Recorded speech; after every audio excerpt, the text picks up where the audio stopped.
So tomorrow Boris Johnson's going to try and push through his plans for an early election in December.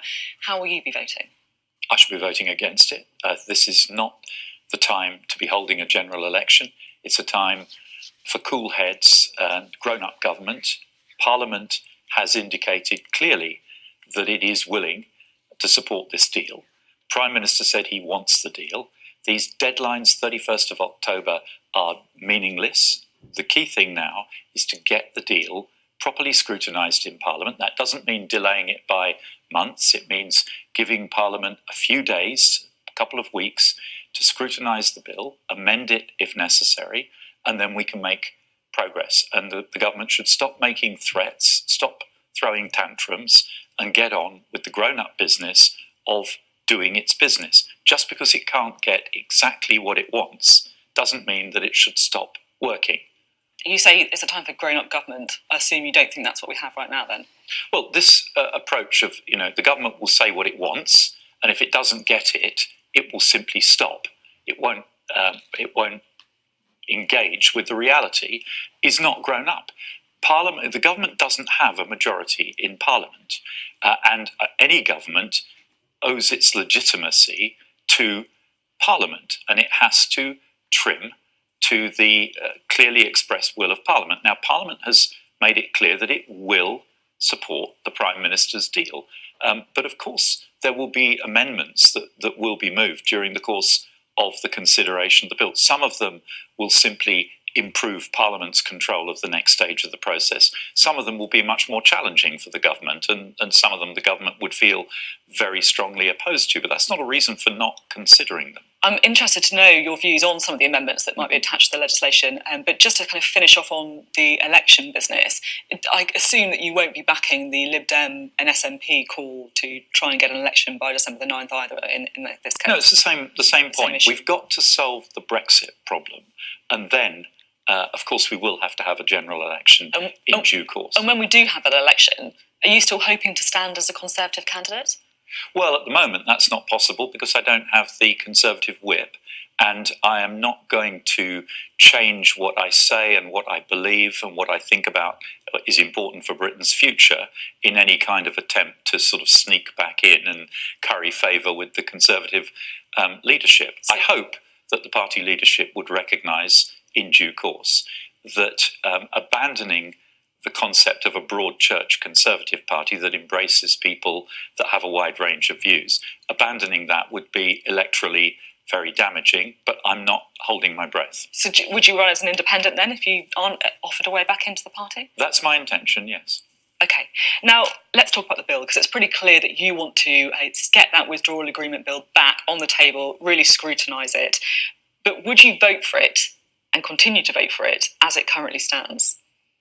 No, I think that I voted for it at second reading. We now need a sensible timetable motion. So we have, let's say, 4 days to scrutinise it in the Commons in committee. By the way, if the government had pressed on with this last week, we could virtually have completed that process by now.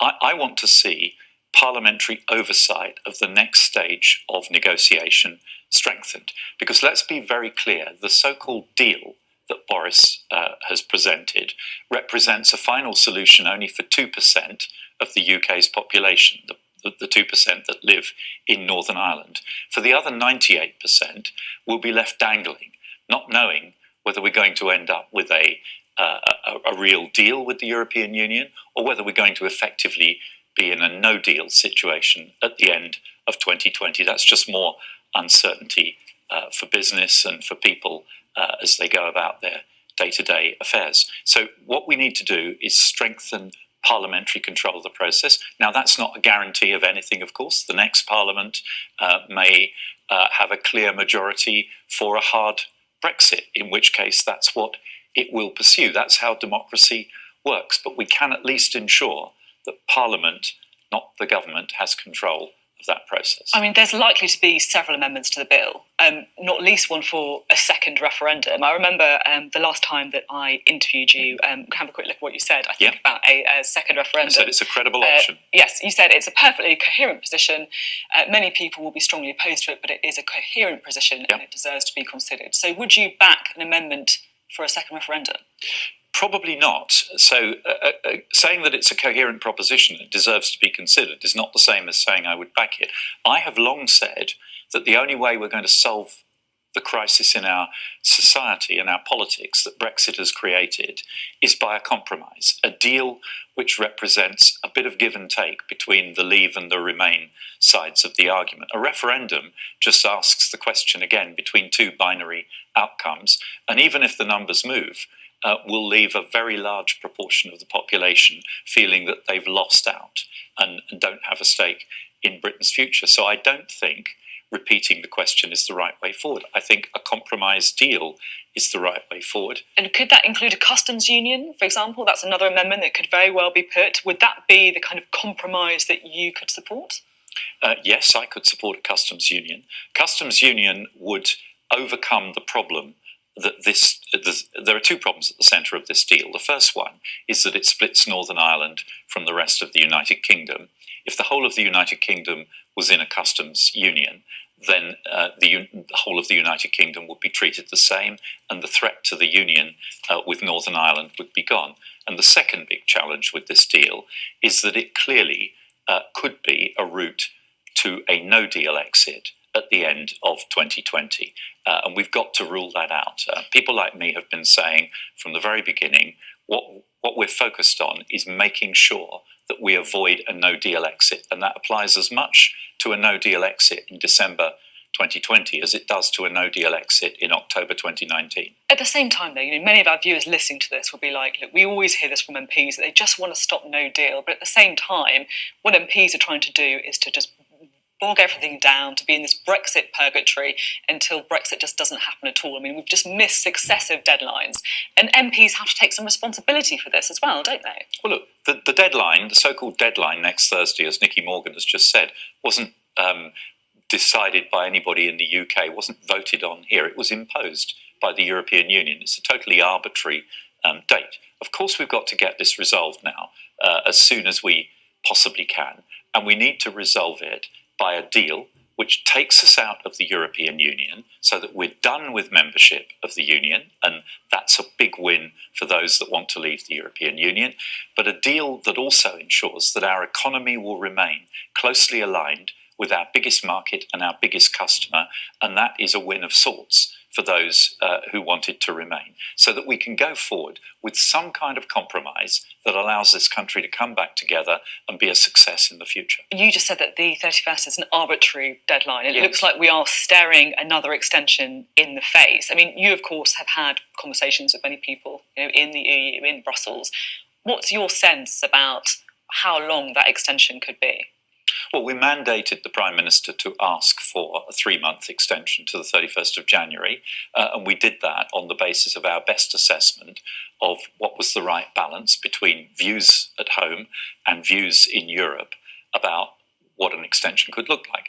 I think 31st of January is the right answer, and probably the answer that the European Union will give, but I'm sure they will make it very clear that if we get a deal done and ratified before then, even if we get a deal done in November, then that extension can be brought to an end very quickly, possibly within days, so that an end of November exit is a perfectly feasible proposition if the government just stops messing about, tables a sensible timetable tomorrow for consideration of the bill, a timetable that would give us perhaps a week or so in the Commons, and then the House of Lords will need a couple of weeks, and then we can get this done. You say the government's messing about, but I just wonder if actually Boris Johnson deserves a little bit more credit than some people are giving him. I mean, many people said he was never going to be able to negotiate a Brexit deal in the time, and yet he has. He's come back with a deal. He's got it closer than Theresa May ever did to getting a majority in the House of Commons. Surely it's now time for you to step back and say, fair enough, I underestimated you. Well, look, I've never underestimated Boris's skill as a political operator, and I've said that consistently, that he may be able to do things that his predecessor was unable to do because he's a very slick political operator. But the deal that Boris has done is a deal that was available to Theresa May 15 months ago, a deal that would have split Northern Ireland from the rest of the UK. Theresa May rejected that. Boris agreed with her at the time that that was not something any British Prime Minister could agree. He said as recently as September the 11th that a Northern Ireland-only backstop would be completely unacceptable to the UK. So pivoting to accept something that's previously been on offer from the EU, it was their preferred solution, and has been rejected because it didn't work for the UK, is an achievement maybe, but a limited achievement, I think. So he's put that on the table now, and people will want to look very carefully at the detail of how it works. But Parliament has clearly signalled that it is willing to get to work on this bill. So does this deal damage the Union?